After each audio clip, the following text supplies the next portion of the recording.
వరంగల్ జిల్లా గట్కేసర్లో రాత్రి వేళ పోకిరీల ఆగడాలు స్థానికుల్లో ఆందోళన కలిగిస్తున్నాయి. జూన్ 21న రాత్రి సుమారు 7:30 గంటల సమయంలో హైదరాబాద్ టు వరంగల్ జాతీయ రహదారిపై గట్కేసర్ నుంచి ఉప్పల్ వైపు వెళ్తున్న ఓ కారును కొంతమంది యువకులు బైక్లపై వెంబడించారు. కారులో మహిళలు, చిన్నారులు ఉన్నారని తెలిసినా వారు వెనక్కి తగ్గకుండా కారును అనుసరిస్తూ భయపెట్టే ప్రయత్నం చేసినట్లు బాధిత కుటుంబ సభ్యులు తెలిపారు.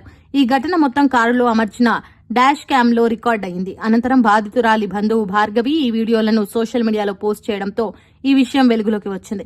పోకిరీల చర్యలతో కారులో ఉన్న చిన్నారులు భయంతో ఏడ్చినట్లు బాధితులు వెల్లడించారు. ఘటనపై వెంటనే స్పందించి నిందితులను గుర్తించి కఠిన చర్యలు తీసుకోవాలని బాధితులు పోలీసులను కోరుతున్నారు.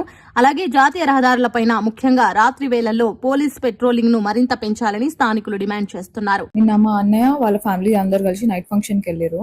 ఎక్కడ గట్కేసర్ దాటినాక గట్కేసర్ అటు సైడ్ ఇంకా లోపలికి అయితే వచ్చేటప్పుడు కొంతమంది ఎట్లా అంటే చేజ్ చేస్తున్నారు, మొత్తం అటాక్ చేస్తున్నారు. ఎక్కడో ఊరవతలు జరగలేదు, గట్కేసర్ లైక్ బోడుపల్ లోపలికి వచ్చే దారిలోనే జరిగింది. అంటే అక్కడ ఒక ఫ్లైఓవర్ ఉంటది కదా, ఫ్లైఓవర్ దగ్గరనే జరిగింది. అంటే విత్ ఇన్ సిటీలోనే అందరి ముందర ట్రాఫిక్ ఏరియాలోనే ఇట్లా జరిగితే ఎవరు లేని ఏరియాలో అసలు సేఫ్టీ ఉందా మనుషులకి? కొంచెం చూసుకోండి. ఒకవేళ వీళ్ళు కార్లో వస్తున్నారు కాబట్టి ఎట్లుంది, ఒకవేళ బైక్ లో వెళ్ళి ఉంటే వాళ్ళ దగ్గర లిటరలీ నైఫ్స్, వెపన్స్ ఇవన్నీ ఉన్నాయంట. ఫస్ట్ మీరు ఒకసారి ఈ వీడియో చూడండి.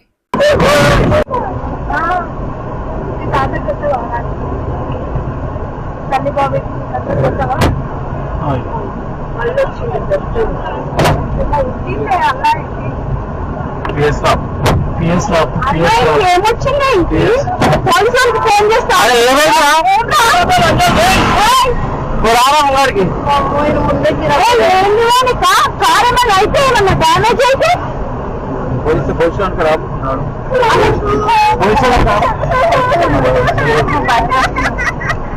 ఏం మాట్లాడకూడదు.